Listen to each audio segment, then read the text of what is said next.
सभी बच्चों को नमस्ते, बहुत बहुत स्वागत, अभिनंदन। हर एक बच्चे का मैं उम्मीद करता हूं हर एक बच्चा बिल्कुल ठीक है और अपने सपने को लेके अभी भी उतना ही डिटरमिन्ड और पैशनेट है। आप सभी का जो सपना है कि आप सभी यूजीसी नेट जेआरएफ को क्वालिफाई करके असिस्टेंट प्रोफेसर बन जाए, वो 100% पूरा होगा, होना भी चाहिए। आप सभी का जो सपना है कि आप अपने मम्मी पापा का नाम रोशन करना चाहते हैं, यह सपना भी हमारा पूरा होना चाहिए। अब आज मैं आया हूं दो बहुत इंपॉर्टेंट मुद्दों पे बात करने के लिए। आप सभी ने मुझे बार बार चैट बॉक्स में, कमेंट बॉक्स में रिक्वेस्ट करा कि सर रिकंडक्टिंग ऑफ द एग्जाम को प्लीज हटा दीजिए, हम नहीं चाहते एग्जाम को रिकंडक्ट करवाया जाए। चलिए, फिर मैंने और मेरी टीम ने रिकंडक्टिंग ऑफ द एग्जाम पे एक्शन लेना बिल्कुल ही बंद कर दिया, एफर्ट करना ही बंद कर दिया, बिल्कुल नहीं करेंगे। बट जो हमारा मुद्दा है, जो मेन प्राइमरी कंसर्न है कि हमें सिलेबस डिफाइन करवाना है और सिलेबस डिफाइंड होना चाहिए। अगर 85 में से 84 सब्जेक्ट्स का सिलेबस डिफाइंड है तो इंग्लिश लिटरेचर का क्यों नहीं? ये जो बैटल है, ये वॉर है, अभी भी चल रहा है। मैं और मेरी टीम पूरी लगन से, दिल दिमाग से इस चीज में लगी हुई है एंड हम आशा करते हैं, पूरी उम्मीद करते हैं बहुत जल्दी आप सभी के सामने गुड न्यूज के साथ आएंगे। बस बदले में मुझे आप सभी का साथ चाहिए एंड आपको प्लीज मेरा साथ देना ही पड़ेगा, क्योंकि अकेला मैं कुछ भी नहीं कर पाऊंगा। मैंने पिछले लाइव में भी बोला था, यूजीसी के एम्प्लॉयज ने, ऑफिशियल्स ने और एनटीए के ऑफिशियल्स ने भी यही बोला था कि आप अकेले को ही क्यों प्रॉब्लम है, इतने सालों से सिलेबस है, आपको क्यों प्रॉब्लम है। मैंने बोला था सर बहुत बच्चे मेल कर रहे हैं, सोशल मीडिया पे बोल रहे हैं, तो उन्होंने बोला सोशल मीडिया पे तो सारे वेले लोग होते हैं, ठीक है, बट कोई बात नहीं। अगर मुझे पता है कि जो ये एनटीए वाले ईमेल्स को इग्नोर कर रहे हैं, यूजीसी वाले ईमेल्स को इग्नोर कर रहे हैं, बट कब तक इग्नोर करेंगे, कब तक? बस आप सभी को मेरा साथ इस तरह से देते रहना है। बहुत अच्छा लगता है जब आप सभी चैट बॉक्स में, कमेंट बॉक्स में मेरा साथ देते हो, और जिस तरीके से आप सभी ने मेरा नाम भी रखा है रिफॉर्मर, बहुत अच्छा लगता है। बस आप प्लीज अपने रिफॉर्मर इसी तरह से अपना साथ देते रहें एंड प्रे करें मेरे लिए भी, बिकॉज मैं भी थोड़ा कंसर्न्ड हूं, इनसिक्योर हूं, मेरी फैमिली भी थोड़ी इनसिक्योर है, बिकॉज ये जो बैटल है इजी नहीं है, थोड़ा लंबा हो सकता है या मेरे अगेंस्ट भी जा सकता है। बट अगर हमारा इंटेंशन 100% सही है, जो कि है, कौन हमें रोक पाएगा? कोई भी नहीं।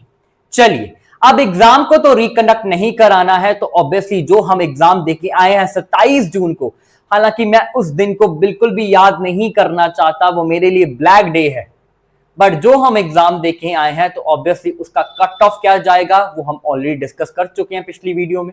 इसका डिस्क्रिप्शन, उस वीडियो का लिंक आपको इस वीडियो के डिस्क्रिप्शन में भी मिल जाएगा।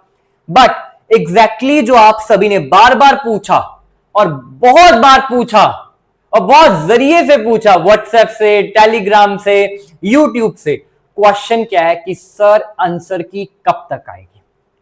हालांकि मैं तो इसकी आंसर की देखना ही नहीं चाहता, बट इसकी आंसर की जरूर आएगी। मैं एक चीज आपको बता दूं, अगर हम जनवरी 2024 वाला, जो 25 वाला सॉरी पेपर था, उसको देखें तो उसमें हमने देखा कि 16 तक सारे एग्जाम्स हो गए थे। जो 21 और 27 जनवरी वाला पेपर था, ये जो पोस्टपोन हुए थे वो वाले पेपर थे। मतलब एनटीए ने जो अपना शेड्यूल दिया था उसके अकॉर्डिंग 16 जनवरी तक सारे एग्जाम्स हो गए। मकर संक्रांति की वजह से 21 और 27 को भी पेपर हो गया। बट अगर हम उनके शेड्यूल को फॉलो करें तो शेड्यूल के अकॉर्डिंग 16 जनवरी तक सारे एग्जाम्स हो गए थे। और फिर हम देखते हैं कि आंसर की कब आई? 31 जनवरी। मतलब हमें 2 वीक्स मिले, या एनटीए ने 2 वीक्स लिए आंसर की देने के लिए।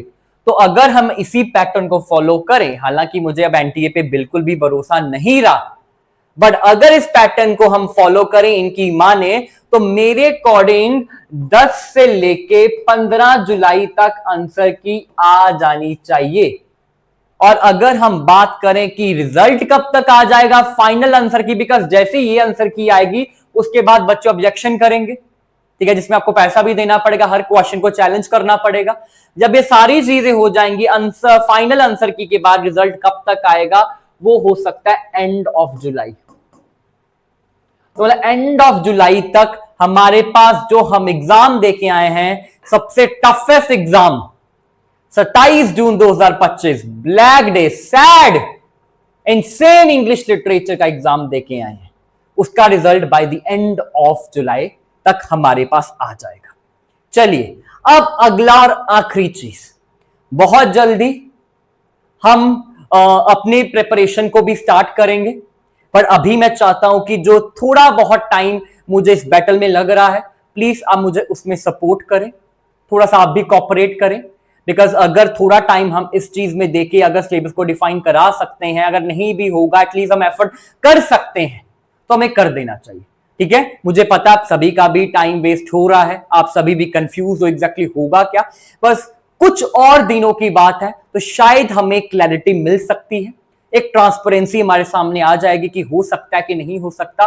बट मैं बहुत होपफुल हूं, आपको भी होपफुल होना पड़ेगा। आपको पता है कि मैं लॉ ऑफ अट्रैक्शन में, मैनिफेस्टेशन में कितना विश्वास करता हूं, तो आप सभी प्लीज एक बार मेरे साथ मैनिफेस्ट करें। हालांकि हर बार हमने मैनिफेस्ट करा कि हमारा जून 2025 में जेआरएफ हो जाएगा, पर एक बार मेरे साथ मैनिफेस्ट करो कि इंग्लिश लिटरेचर का सिलेबस डिफाइन हो गया है। Thank you universe, thank you so much. And please आप सभी चैट बॉक्स में मैनिफेस्ट करके लिखे, thank you universe, syllabus define हो चुका है। एंड बस इसी तरह से आप बहुत सारा प्यार अपने रिफॉर्मर को, जो आपने बहुत प्यार से नाम रखा है, प्यार देते रहें। एंड अगर आप प्यार देते रहोगे, कोई भी मेरी स्पिरिट को नहीं तोड़ पाएगा। हमेशा ट्रुथ की जीत हुई है, इस बार भी ट्रुथ की जीत होगी। एंड मुझे पता है बहुत जल्दी हम गुड न्यूज के साथ आगे बढ़ेंगे। नमस्ते।